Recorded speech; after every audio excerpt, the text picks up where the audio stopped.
Come on. Testing 1, 2, 3. Good morning.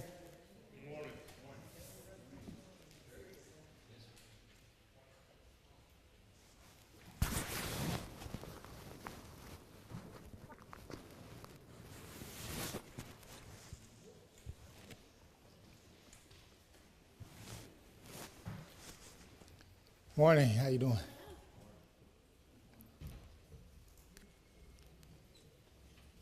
All right, the doors are closed.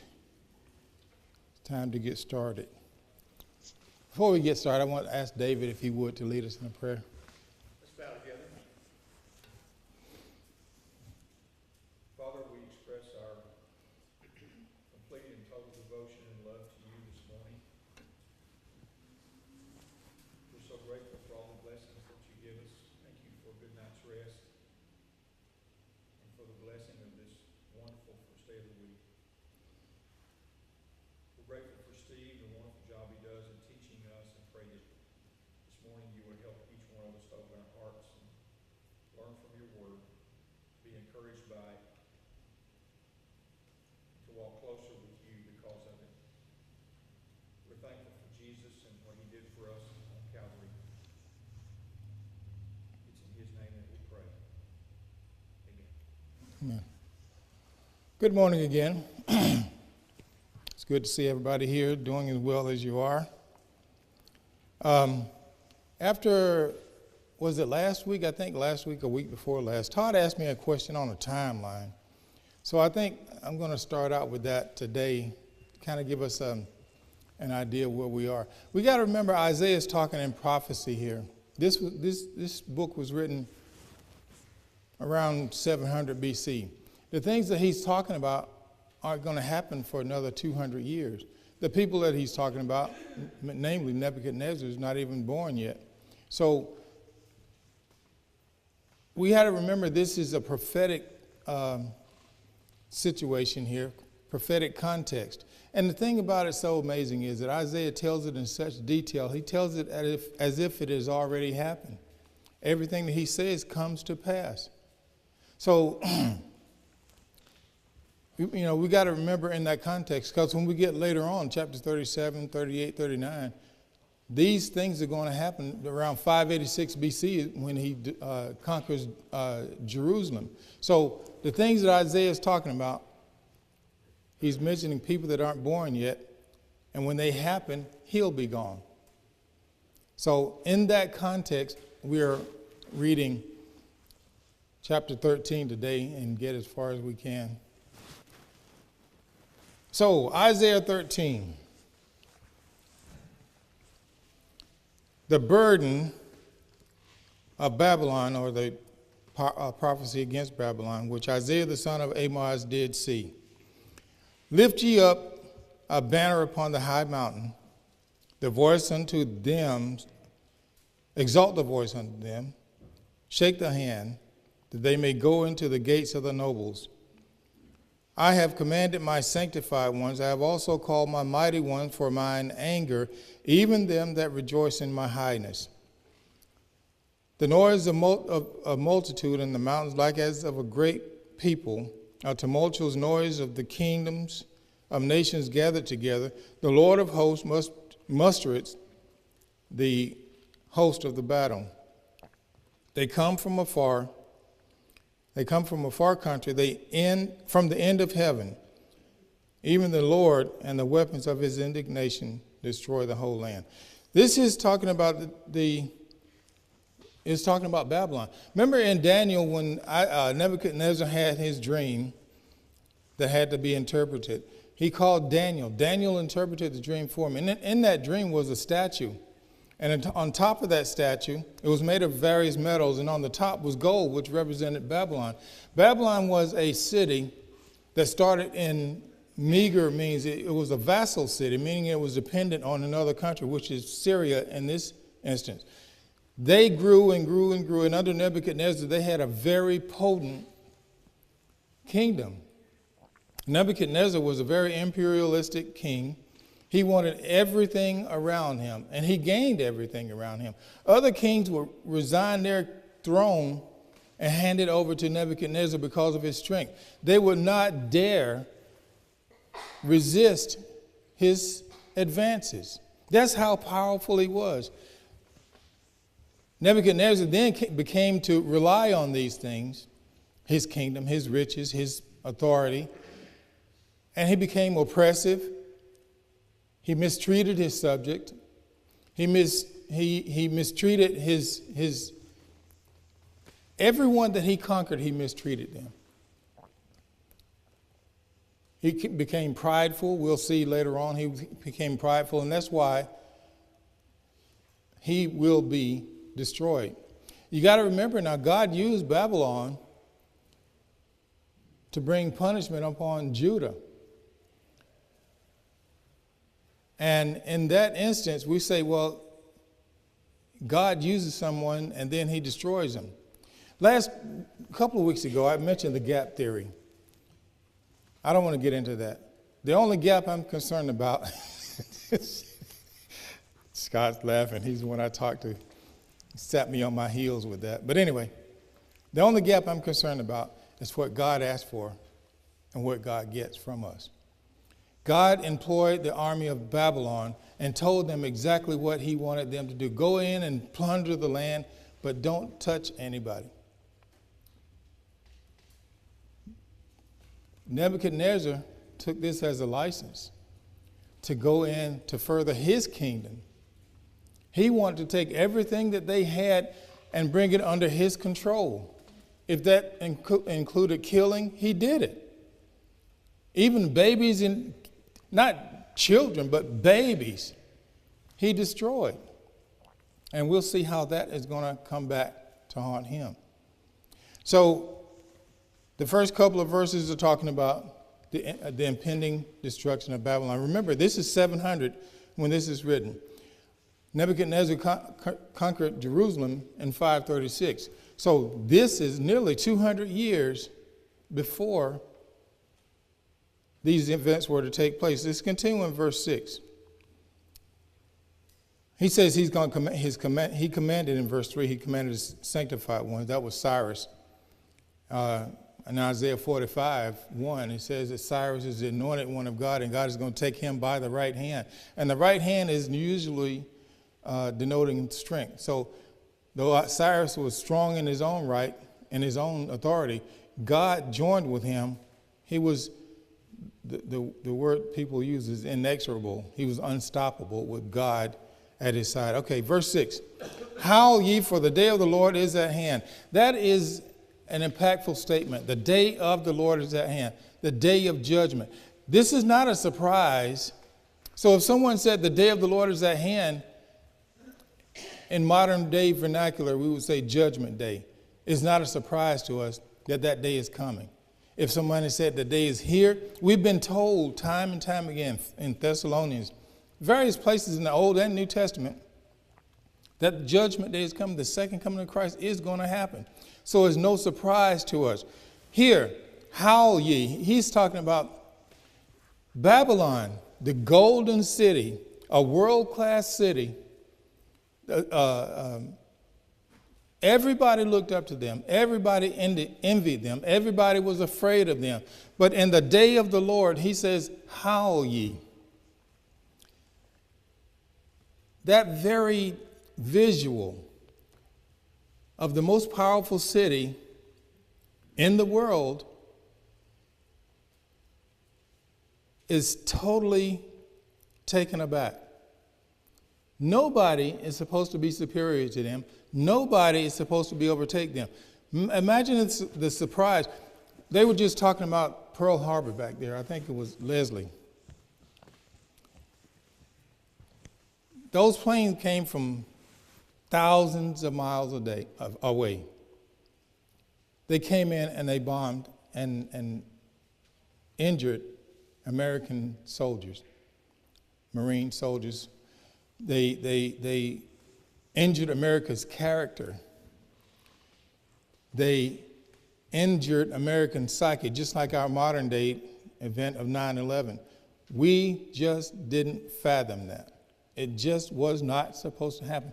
With all of our defenses, with all of our surveillance equipment, with all of our early warning devices, 3 planes were hijacked and hit the World Trade Center and the Pentagon. That was not supposed to happen. That makes the event even more ominous, if that's the right word. It made it more scarier. I know that's not great English there, Cynthia, so forgive me. It made it the more awesome, terrible. That is the mindset that Babylon was in. It says, "Howl ye, for the day of the Lord is at hand. It shall come as a destruction from the Almighty." God said in 45:1 he's going to take Cyrus's hand. That's what he meant. He's going to help him. And he said up in verse 5, "They shall come from a far country, from the end of heaven." And that's a peculiar way of putting it. Now, these attackers were literally geographically situated to the east of Babylon. But Cyrus chose a northern route of attack. And north is heaven. I mean, that's the imagery he's using here. Not only did they surprise them, you know, if you told them the Syria is going to attack them, you would expect an easterly advance. But they went around the north side and came down. So that's what it's talking about there when it says it came from heaven, from the heavens. And other people joined their effort against Babylon. They came from a far country, from the end of heaven. The Lord, even the Lord, and the weapons of his indignation, Cyrus, the Medes and the Persians, to destroy the whole land. Howl ye, for the day of the Lord is at hand. It shall come as a destruction from the Almighty. Therefore shall all hands be faint, and every man's heart melt. Think back, September 11th. I was the personnel manager for the Army component of soldiers that protected dignitaries, from the president, vice president, on down to even visiting dignitaries. I was up at in New York on September 10. I flew home that night, went into work, and they said, "Hey, Sergeant Davis, you need to come see this." So I looked, and I got there just in time for them to film the second plane hitting the tower. Can you imagine the horror that I felt? I knew something was wrong because when you get there early and people are normally out milling around in the parking lot getting ready to go in to go to work. But the parking lot was empty as far as people go. And I went in, everybody was crowded around my office looking at this. And I'm saying, wow, I was just there. Just there. The initial fear, even in all of my military preparedness, there was a great fear because I didn't know if this was the end of it. I didn't know what was going to happen after this. I didn't know if other places were going to be attacked. You get that military mindset of being prepared for whatever. But sometimes you are knocked on your heels with the planning and execution of your enemy, whoever they might be. It says, therefore all hands shall be faint. They're not going to know what to do. They're going to be wringing their hands. He said in the writings, commentaries, it said that they weren't even able to hold a weapon because of the fear in their heart. And remember, it says earlier that they're going to come from the north, and this is a destruction coming from the Lord. So Babylon has gone from being a feared country to a country in fear. You got to go ahead. Bringing up a pretty good thought to think about in the line here. But you mentioned that they knew it was coming, but yet they ignored it. Well, it's good to Yeah.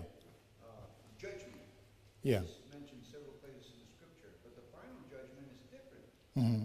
on the day of the Lord. Mm-hmm. And what I think is important here is that we can't take things for granted. We cannot, like it says in scripture, that do not think that the Lord is slow to punish the wicked. That's Mhm. what we consider slowness. Mm-hmm. We can't get desensitized. We can't ignore the obedience that they were ignoring here. We know that Nebuchadnezzar has had an excuse. He wasn't really in tune with God, even though God was trying to work through him. Mm-hmm. But what I'm concerned about is sometimes we get deceived by the distractions that Mike was talking about Wednesday, Mm-hmm. and we get desensitized. We don't take seriously that day of judgment. We don't have to wait for that to try to walk a life of obedience. Mm-hmm. We could do it because of love, and that's what they should have done here. Yeah. God had shown them their love. Yeah. So if you look at Amos and Joel and other places, the day of judgment came for those people that he said were going to come to Judah. Yeah. and Israel. Yeah.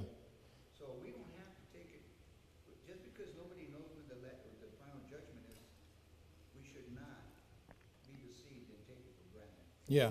You got to remember, through all of this, there's that stump that was talked about in the first few chapters, the remnant. The remnant remained faithful. So they were doing exactly what you were talking about here. They are remaining faithful. They know why this is happening, because of idolatry, because of oppression, because of mistreatment and abuse of authority. Paul? On the morning of September 11th, I was coming downstairs, sat in my recliner, turned the TV on. Mm-hmm. I work for Delta Airlines, and my job was to control flights. Mm-hmm. I was assigned so many flights. So when I turned the TV on, and immediately I saw a plane fly into the tower. Yeah. I didn't see that. Yeah. I could not wrap my mind around that. Exactly. I think that's the feeling. Yeah. He said, you're not going to be able to wrap your mind around it. Yeah. Yeah. That's exactly right. I was feeling, if I ask each of you here, I think I'll be able to get a story of where you were on September 11, 2001, because of the impact that it had on our psyche. It made us all rethink things. There's no worse feeling than being a member of the world's most powerful army and feeling vulnerable. You don't know what's going to happen next. The president's up there flying around in a plane, doesn't know where to land because he doesn't know what's going to happen next. That's a lesson here for us today. Don't get too complacent. Don't depend on others. Don't depend on your government. Don't depend on anybody else but God. God punishes us, but that's not always the end. There's always redemption. There's always salvation. He punishes us, but he's always there waiting for us to come back to him, to give him his just due. Always. So when we're punished, we can get up. We always talk about a silver lining. That's our silver lining. God is there waiting on us to come back. Where was I, Mario?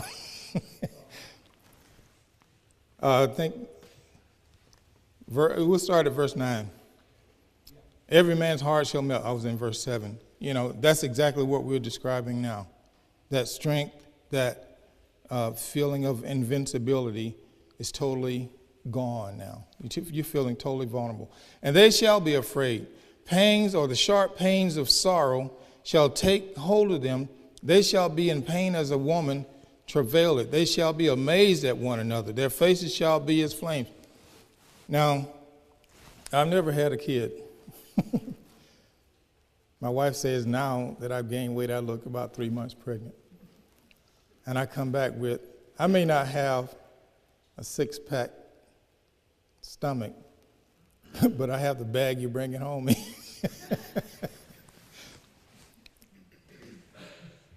It says the pains. Now, I have had gallstones. My mother gave birth to 12 kids, and she and I both suffered with gallstones. She said the gallstone pain was worse than any other pain she's had. That's after 12 kids. So I understand pain. I talked about that last week. He said, Isaiah is saying the pain, the sharp pains of fear, insecurity, was going to hit them like a woman going through childbirth. And he said they're going to be amazed at one. The shock on, you remember that, I'm using 9/11 because we all agree that that was a shocking event, to say the least. We were looking at each other, and again, I'm part of the trained military. We were looking at each other like, what's going on? What's going to happen now? What are we going to do now? You know, we were packing our A bags, getting ready to move out somewhere. But you could see the shock, the fear, the disbelief on everybody's face from the commander on down. So that's what he's talking about here. You know, you're going to look at each other in amazement. Like, you know, you're going to be embarrassed. You're going to be, all of these emotions are going to be, befall these people. Verse 9, behold, the day of the Lord cometh cruel, both with wrath and fierce anger, to lay the land desolate, and he shall destroy the sinners thereof out of it. Remember, he compared their destruction to that of Sodom and Gomorrah. For the stars of heaven and the constellations thereof shall not give their light, the sun shall be darkened. In this going forth, the moon shall not cause her light to shine. This is strong imagery here. I mean, you know, you wake up and I've been in a tornado, and I'm sure some of you have. You wake up and it's a beautiful morning, you know, and the clouds roll in. You think you're going to get a little rain, and the clouds get so dark that they block out the sun, and here comes the tornado. You know, and it does sound like a freight train. And you see all the destruction and all that going on.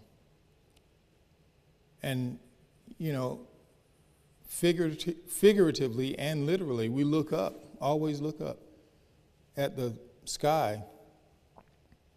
But here he's saying that's not going to happen.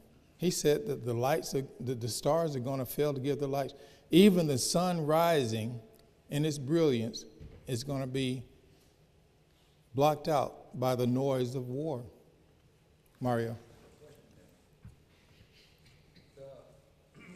Jesus is very clear that on the final judgment, he's going to come like a thief at night. Mm-hmm. It's very clear that people will be going on business as usual. And the imagery you give us is very frightening, because it was. You think about 9/11, Pearl Harbor, other situations, those who were overseas when Benghazi happened. But this idea of fear,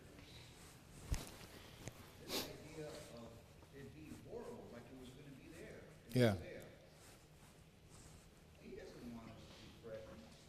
How can we turn things around? How can we remember the hope that we have that the sun's going to shine and the Lord's going to redeem the remnant? Mm-hmm. What do we have to do to maintain that peace? We have to have the faith of that remnant. No matter what went on around them, no matter what it was. I mean, I was telling David before class, war is not pretty. It's not pretty. I don't care how you look at it. You see it on TV, and you know, even the fallen soldiers are dressed up. It's not pretty. I mean, you're out there and you're carrying on your mission. There's, if you're successful, there are soldiers that have been killed lying around.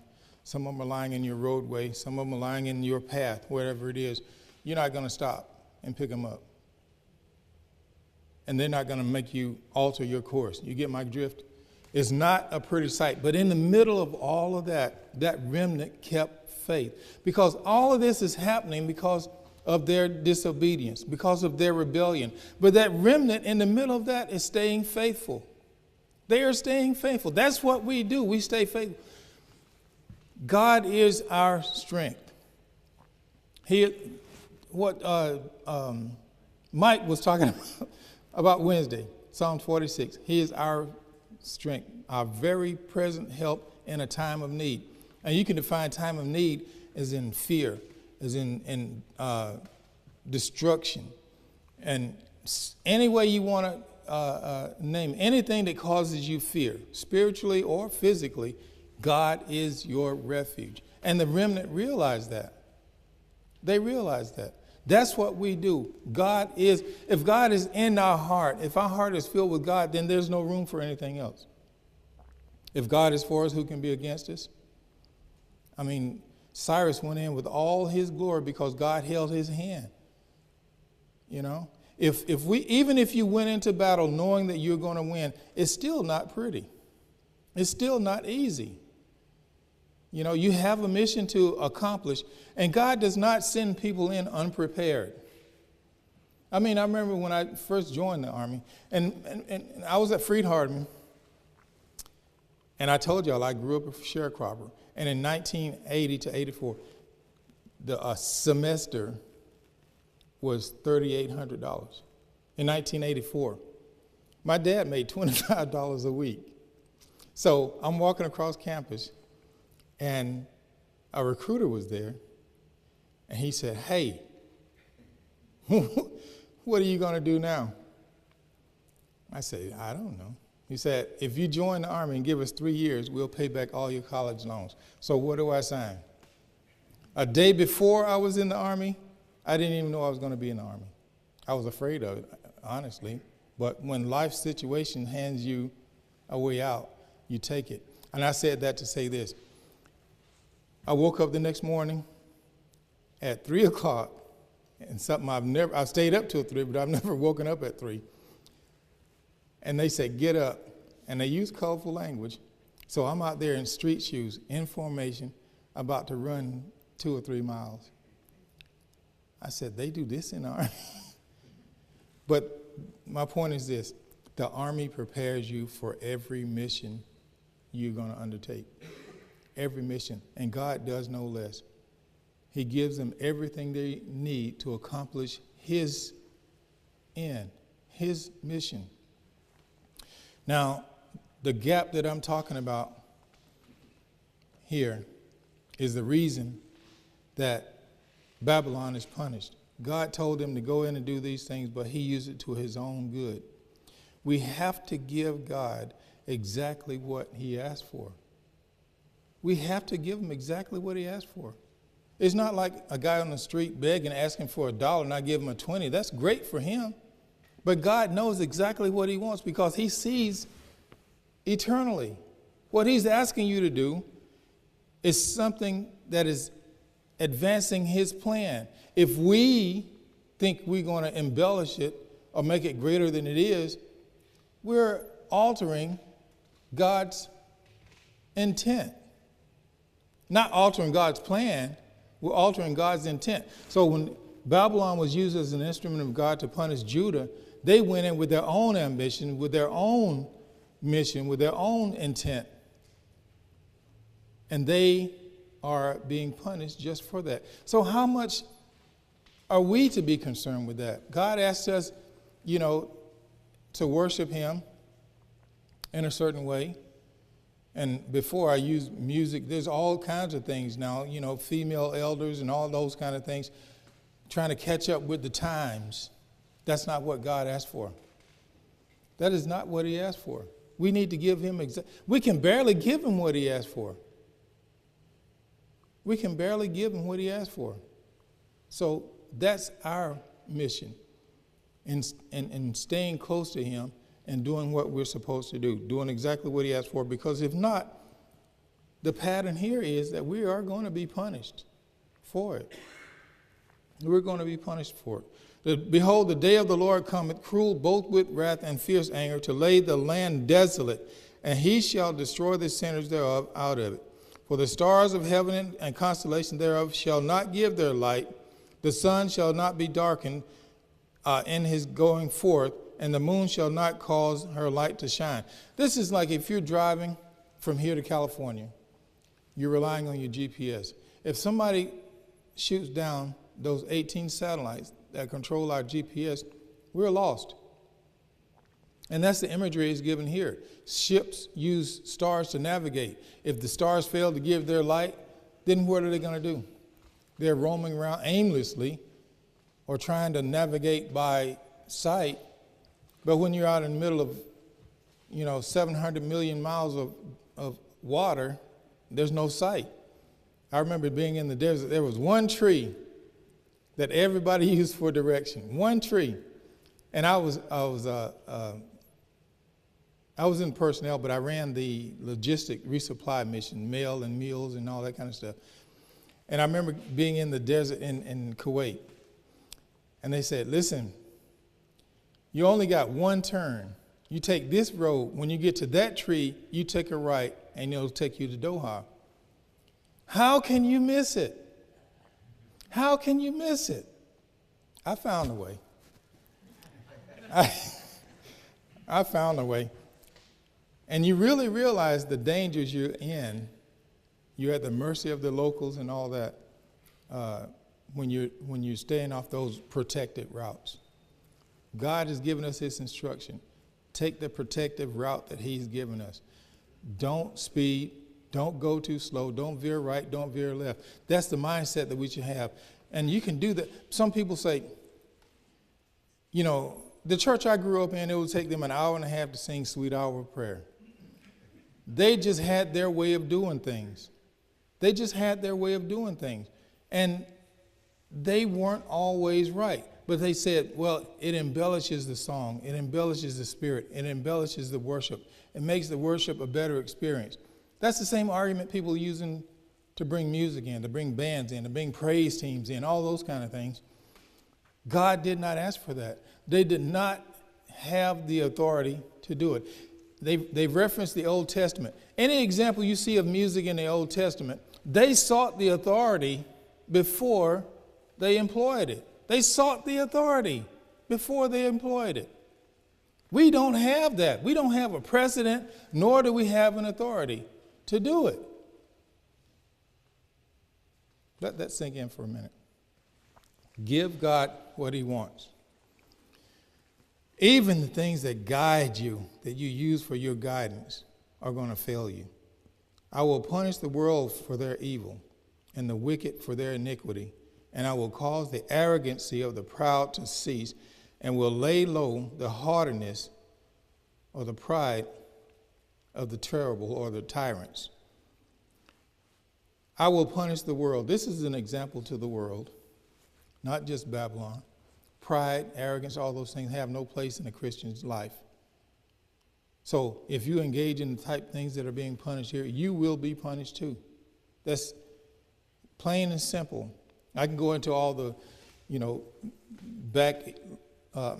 underlying or supporting documents, but that's the point.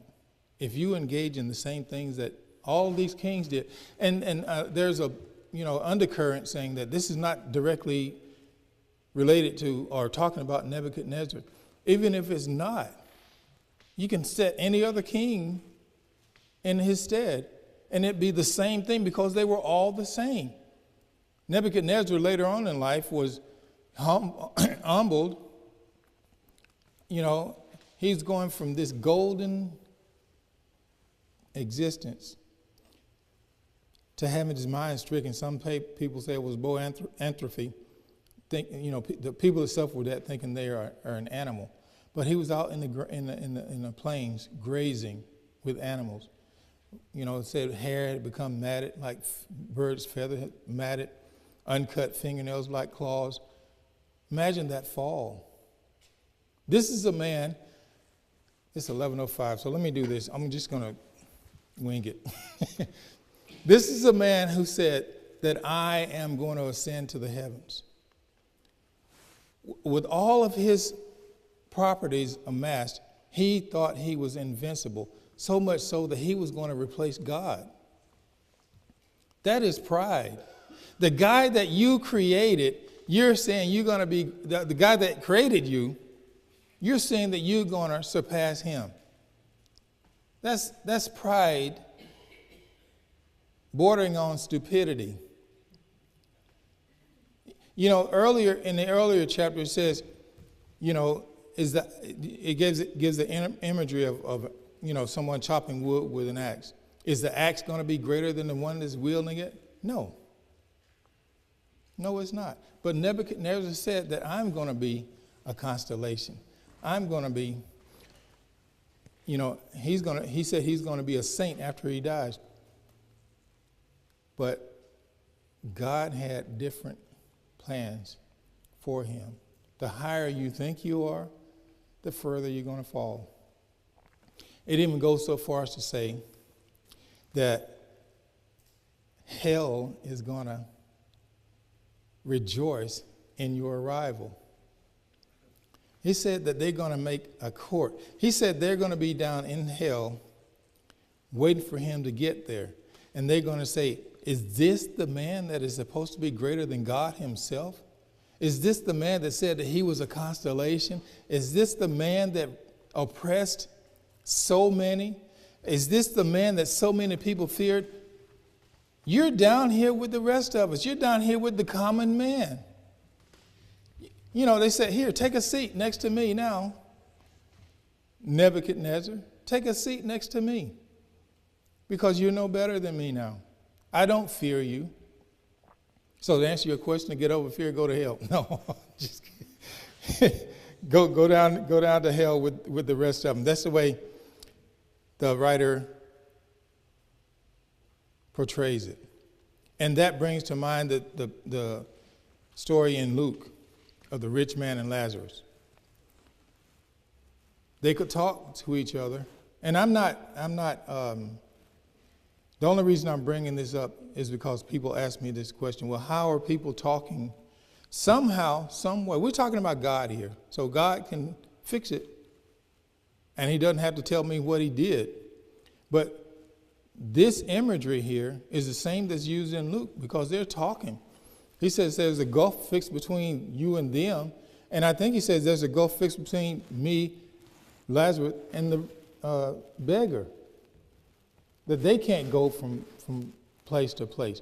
But anyway, the imagery he's saying here is, he's trying to get over to us is this pride that you have, the arrogance that you have, the way you see God, you being higher or greater than him, that is going to be punished. And you are going to reap the benefits of those attitudes because those are heartfelt emotions you're displaying. So your heart is not right with God. That is the theme of all of this. When God chose Israel, brought them out of bondage, they only had 240 miles to go to the promised land. But because of their heart was not right with all of the rebellion, with all of the complaining, with all the things that they were doing, even resorting to idolatry. It took them 40 years to make that journey. 40 years. Because God said, I'm going to move the mountain for you. I'm going to make the way straight for you. But you're the ones that turning right and left and, going to the hills to worship idols and all that. So in the meantime, with all the punishment, with all the correction, with all the, things going on that would have altered God's mind, even God repented that he had made man at one instance. It took them 40 years to make that journey. But as Isaiah is telling us, there is a remnant, a faithful few that are going to reap the benefits of their faith, reap the benefits of their loyalty to God, of their faith in God, of their belief in God, of them holding God as their source of strength. Any comments?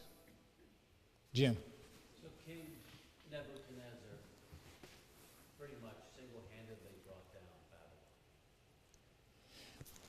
if further down here, it says that God is going to punish Babylon because of the sins of their father. So the Bible says that they were compliant or they believe the same way the leader does. So that's why they were being punished, not because of Nebuchadnezzar, because they supported him. Like in Romans 1, when it goes through that litany of sins, fornication, lying, cheating, all those things. And then the very last verse says, not only those that do those things, but those that take pleasure in them are going to be condemned. So they took pleasure in the safety and the status that being a Babylonian brought to them. Later on it says you need to shake your hand, shake your fist, and go into the gates. Babylon was a gated city. Now, if you're a pirate, just so that I can make this point, we all understand what a pirate, they go and they steal treasure and booty. That is going to be the first place you go because that's where the rich people live. And Isaiah is saying that God is behind you, so go to the rich people. All of those houses, all of those fences, all of the fortifications they had were no match to Cyrus and the Medes and Persians because they had God's hand. They were holding hands with God as they executed this mission. So all the protections, whether physical or implied, were done for. They were done. There was nothing holding them back from completing the total destruction. He says, I will make this land desolate, and only the animals are going to come in behind you. The grazing animals and even birds of prey are going to be resting in the homes that they once held so highly esteemed. I think their pride and lack of humility, I wouldn't say that's a corporate thing. Yeah, I think it comes down individually. yeah, Because I think a lot of times we can, in our own self, feel like we're doing the right thing. yeah. But how do we, spiritually, as individuals, and then corporately, kind of protect ourselves, to remain as part of the remnant? Mm-hmm. How do we know when we're wrong? Yeah, that too. But Paul says, now's the time, now's the day of salvation. Then he says to save yourself from this untoward generation. How do we do that? You can't be like God if you don't know what God is like. You can't follow Christ if you don't know what Christ is telling you to do. We have his word in our hands, on our phones, everywhere. All we got to do is study. We got to learn. You can't. I'm going to use a military example again. You can't defeat an enemy that you don't know. You can't follow Christ if you don't know him. You can't be like Christ if you don't know what Christ is like. We don't have modern day prophecy, as some believe. We have God's word. Hebrews tells us, in times past, he talked to us through prophecy, but here, my son. My son is included in this canonical Bible. There are all kinds of concurrent writings that go along with, even in the Old Testament, that go along with what was inspired writings. They give a detailed and accurate history, but they're not inspired. But the thing I'm saying is, to answer your question, you have to know God in order to follow God. And if you know God, you know his will. And if you know God, you know his protections. If you know God, he's going to follow this pattern of redemption that he set for his people. That remnant is so important to us because, look, the world has 7 billion people in it. There may be 1.1 million members of the Church of Christ. In some way, we're a remnant. But when you look at the, years ago, I traveled a lot. So years ago, whenever I was out somewhere, I could look up the local Church of Christ and I said, follow this. Go visit this. And they'll continue where I left off. Can we really do that now? Can we really do that now? If I tell somebody to go visit the church in Texas and talk to the elders, he goes there, she goes there. Can I meet with the elders? And 3 women come.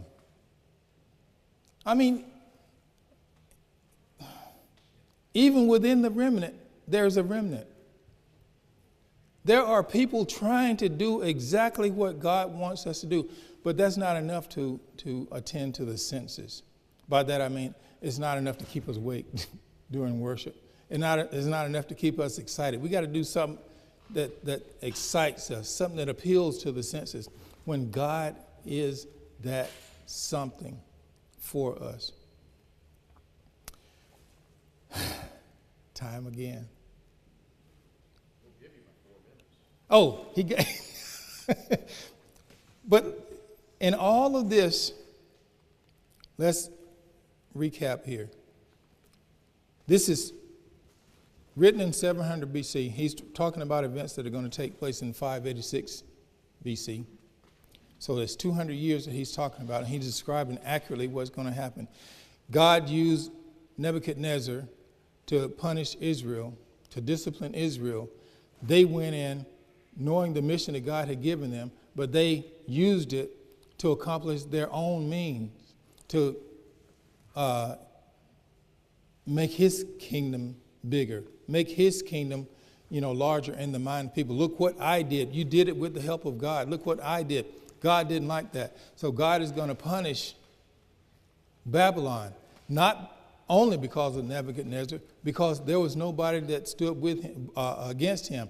Everybody stood with him. Everybody enjoyed the safety, the comfort, the notoriety. They enjoyed the stature that Nebuchadnezzar brought to them through his imperialistic tendencies. So what does that mean? In the example that I just gave about the church, we got churches with 5,000, 6,000 members. I remember when I was in Freed-Hardeman, Ira North was the big guy with his orange coat and orange suits. He was a character. But we get a sense of false pride in that. I'm a member of this church. I'm a member of that church. We got this big building. We got that big building. We got this program. We got that program. Don't get caught up in anything other than serving God, giving him. I'm not talking about how right or wrong these things are, but if everybody centered on God the way he wants us to, then how can we go wrong? We can disagree on certain things. I can tell you I don't know on a lot of things that I need to study myself. Such one is whether we'll know each other in heaven. And I'm so glad that that's not a condition of salvation. Because if I concentrate on what God asked me to do, I'm going to be safe. If I rely on his promises, I'm going to be safe. If I rely on his teachings, I'm going to be right. It's just that simple. Just that simple. Concentrate on God. Do what he asks you to do. He's given us that 4 minutes, man. Okay, we'll continue next week. Thank you so much for your attention and your comments. I appreciate it.